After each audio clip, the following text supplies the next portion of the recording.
Yo bro, ketemu lagi dengan Teddy dari Roda 3 Vlog Channel. Saya lagi ngetes si Royal. Kemarin pas dicoba itu beberapa kali mati di jalan. Jadi langsamnya kayak kekecilan. Terus si knalpot juga ada nembak-nembak, jedag-jedag. Ngebut, lepas gas, nembak-nembak. Nah ini nanti akan kita cek ya. Jadi ini si Royal 500 cc ini udah nganut mesin injeksi. Jadi walaupun tampilan tua tapi mesin modern udah injeksi. Terus juga ada dia pakai ECU. Jadi electronic control unit. Si ECU ini emang dia nanti yang mengatur suplai bahan bakar dengan pengapian, timing, pengapian. Jadi ini udah beda dengan yang karbu. Jadi kalau karbu langsamnya kekecilan atau kegedean tinggal disetel, kalau ini nggak bisa. Ya, ini ada alatnya. Nanti akan kita coba ya, kita pakai diagnostic tool. Saya punya yang biasa dipakai buat Vespa, nanti kita akan coba di si Royal. Ya. Memang ya itulah kelebihan sekaligus kekurangan mesin injeksi. Jadi mesin injeksi itu enaknya simple bebas perawatan, gas rem, terus juga nama istilahnya ya, AFR. Ya, full rasionya itu udah dihitungin oleh si komputer. Jadi tenaga itu pasti akan tersalur sempurna. Tenaganya tersalur sempurna, otomatis bensin pun lebih optimal. Ya, pembakaran lebih optimal disalurkan ke tenaga. Memang ini sepertinya langsamnya kekecilan. Sempet si mil indikator juga nyala, nanti akan kita coba reset ya. Nah, jadi buat kalian-kalian juga yang punya mungkin motor Royal Enfield yang klasik Chrome 500 cc yang telah menggunakan sistem injeksi, nah itu untuk kalau ada error pada sensor, error apa itu sensor kelistrikan, sensor bahan bakar atau sensor temperatur mesin, itu kadang bengkel biasa atau mekanik itu nggak bisa lihat atau mendiagnosa secara tepat. Kenapa ya? Karena emang nggak akan kelihatan oleh mata. Jadi emang dibutuhkan suatu alat atau diagnostic tool yang tepat. Ya, pakai komputer. Jadi kedetek. Ada error ini kode ini, nanti kita bisa lakukan apa penghapusan atau reset. Atau misalnya emang kalau sensornya udah rusak, kita lakukan pergantian. Yuk kita cobain. Aduh capek juga.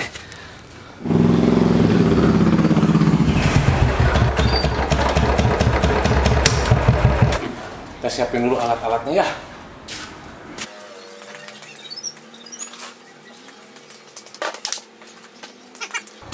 Ini alatnya.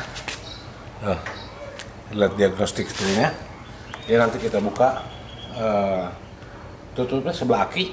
Itu nanti ada konektor buat diagnostik tool ini. Nanti kita tinggal colokin terus kita baca ada error apa gitu kan. Nanti kita lihat RPM-nya berapa. RPM ideal menurut si panduan book itu 1050 RPM plus min 200. Kita siapin alatnya apa ya, nggak perlu siapin alat. Oh ya, satu lagi untuk mesin injeksi nih perawatan simpel sebenarnya, cukup butuh ganti oli. Nah, setiap sebulan sekali kalau kalian sering jalan yang berdebu itu bersihin aja filter udara ya, karena injeksi nggak perlu setel, jadi filter udaranya nanti buka di sebelah kanan, dibuka filter udaranya, ketuk-ketukin debu-debunya, bersihin kompartemennya. Kalau punya kompresor semprot, dijamin motor akan jauh lebih bertenaga. Oke, yuk kita langsung.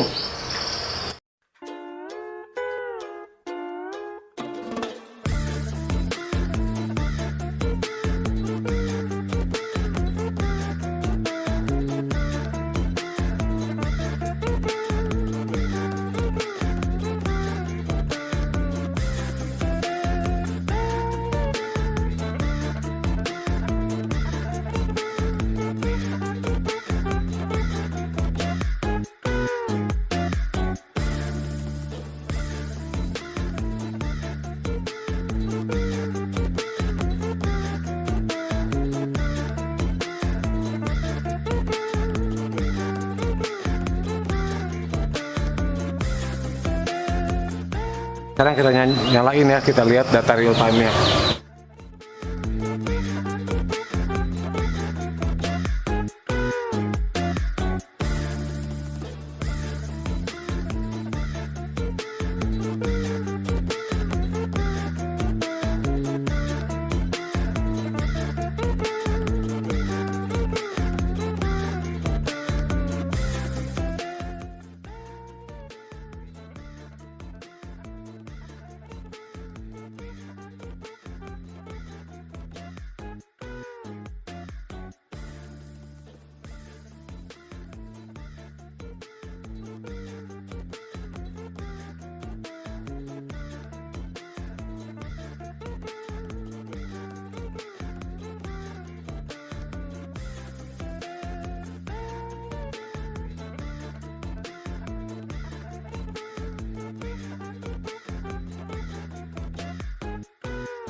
Nah guys, jadi kalau misalnya kendaraan kalian ada sesuatu atau error atau ada mil indikatornya dia nyala kedap-kedip, itu berarti ada suatu kerusakan atau pembacaan sensor gas ECU ya.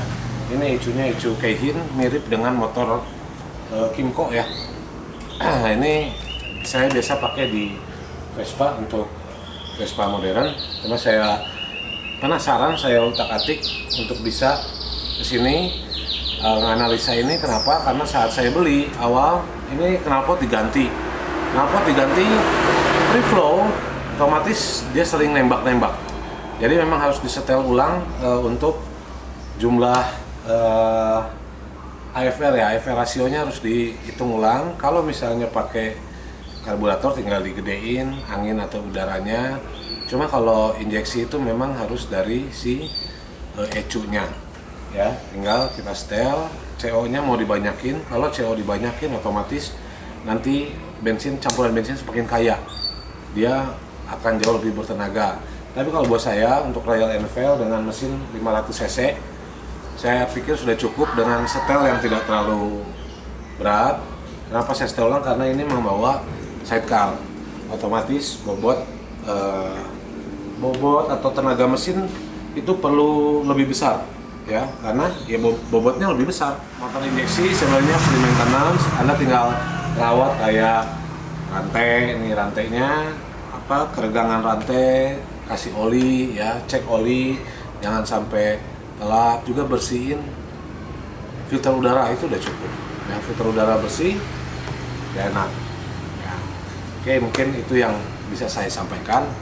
Kalau kalian ada mau nanya nih misalnya tentang Royal Enfield, tentang sidecar juga silahkan, welcome ya. Mudah-mudahan video ini bermanfaat buat kalian ya. Jangan lupa kita harus bantu YouTube kreator Indonesia ya, dia udah bikin konten, kalian harus hargai. Kalian kasih jempol, kasih like, subscribe, itu pasti akan membuat mereka senang dan mereka jauh lebih semangat lagi dalam berkarya. Jadi buat yang suka dengan video ini silahkan pencet subscribe sama like dan share. Oke, sampai ketemu di lain video. Video selanjutnya saya akan membuat bagaimana sih cara mengendarai sidecar. Oke, bye bye.